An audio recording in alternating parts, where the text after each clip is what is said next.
As human beings, we survive upon basic needs such as food, water, and safety. And yet, if those needs are met, we are still not content. We yearn. This seems intrinsic, almost fundamental. This internal state is at the heart of how we act and what we decide. But to truly know who we are and where we will go, we need an understanding. Today, we explore desire. The nature of human motivation was an intensely studied topic in the mid-20th century. The psychologist Abraham Maslow produced work proposing a foundational concept of human motivation, which we now know as Maslow's Hierarchy of Needs. In his 1943 paper, A Theory of Human Motivation, he proposed a pyramid-shaped hierarchy of needs. This was later refined in his 1954 book, Motivation and Personality. Maslow proposed 5 basic levels of needs. Physiologic needs, the basic survival needs such as food, water, warmth, rest, sex, and homeostasis.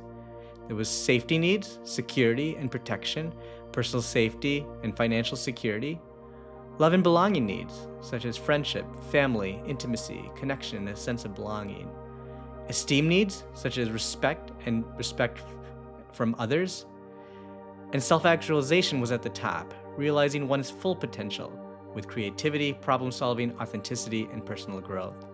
Maslow's hierarchy of needs has gained significant adoption since its initial proposal almost 80 years ago.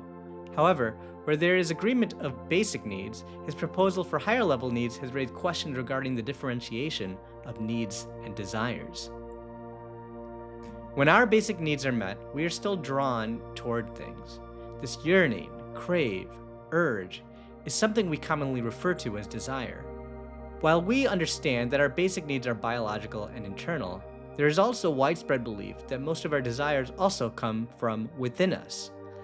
We often think that we are independent beings, choosing what we want, and being guided intrinsically by our own agency. But the French thinker René Girard thought differently. René Girard was a French historian and a literary critic who began exploring the concept of desires through a rigorous analysis of novels during the mid-20th century. In 1961, he published the book Deceit, Desire, and the Novel. Here, Girard examined European novelists, Cervantes, Stendhal, Flaubert, Dostoevsky, and Proust, and put forth the argument that the characters within these novels carried desires that were not truly original, but rather borrowed from others. This analysis laid the foundation for Girard's larger mimetic theory of desire. The overarching concept upon this theory is that desire is not spontaneous, but rather it is imitative. We don't just want things, we see others wanting them, and then we want them too. Girard refers to this as the triangle of desire.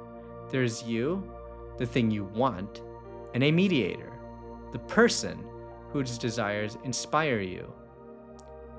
Girard's classic example of mimetic desires is Don Quixote. Don Quixote wasn't born wanting to be a knight. However, he read stories of a perfect knight, Amadis of Gaul, and then he desired to want to be like him. Here, the object, knighthood, became the desirable because his model made it so. The act of imitation and its relationship to mimetic desires may be a basic part of our biologic fabric. After appropriate myelination of the occipital lobes in which visual processing is possible, infants show the capacity to mimic the facial expressions of the caregivers around them. It thus stands to reason that our desires may be a product of imitation itself. In his book, Wanting, The Power of Mimetic Desire in Everyday Life, Luke Burgess provides a contemporary perspective of the mimetic theory of desire, describing that it develops in 2 different kinds of models: those who are outside our immediate world and those who are inside our immediate world. When it comes to those who are outside our immediate world, it can be celebrities or big names we see in media and for whom we've never met and may never have a reason to meet. The all-star NBA MVP with multiple scoring titles, the Grammy-winning rapper who lives in Beverly Hills, the Oscar-winning actor who lives in a penthouse near Greenwich Village. For most individuals in this world, those kind of people are outside their immediate world. When it comes to those outside our immediate world, we don't find these characters or persons as threatening or moving to us, because we perceive that they probably don't care enough about us to adopt our desires as their own. It is when people exist in different conceptual worlds that they don't care what each want, nor do they want the same things. When people are separated by sufficient time, space, wealth, or prestige, and there is no way to seriously compete for similar opportunities, there is no expression of threat. For those in our immediate world, things are different, and rivalry is a function of proximity. When people are in close contact, unspoken rivalry is common. Here, models occupy the same social space as their imitators. Mimetic desire becomes both the bond and bane of immediate friendships. People draw attention to those who they put forward as a model, with the misappropriation of wonder toward them with secret amazement. In most corporate organizations, imitation seems to be simultaneously encouraged and discouraged. This is no coincidence. Hierarchical relationships have structure that carry both vertical and horizontal levels. In our immediate world, we create models of those with whom we deem as experts in our domain. The director of a department, the principal of a school, the supervisor of a team.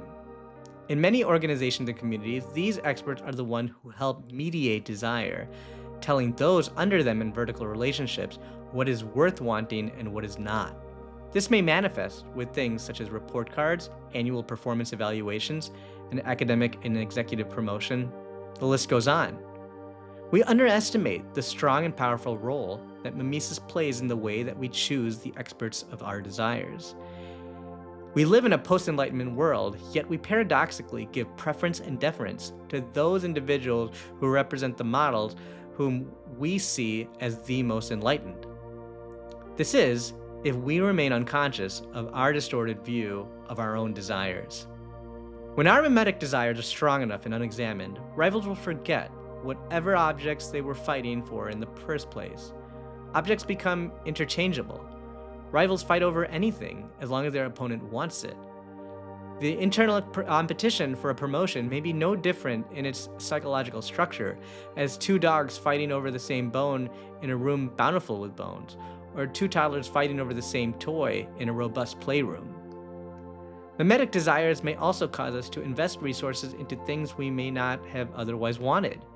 At work or in our community, we may want to, quote, keep up with the Joneses, end quote, driving a Mercedes-Benz or BMW in a community where everyone has at least one luxury vehicle, or wanting to move into a 5,000 square foot house just so you can host the same type of parties that would be equivalent to those of your coworkers at work. Social media has also amplified the effects of mimetic desires. There are thousands of people, influencers, showing us what to want and coloring our perceptions of what those things are. Mimetic desire is the fundamental engine of social media. It is a form of mediation, bringing nearly all of our models inside our world.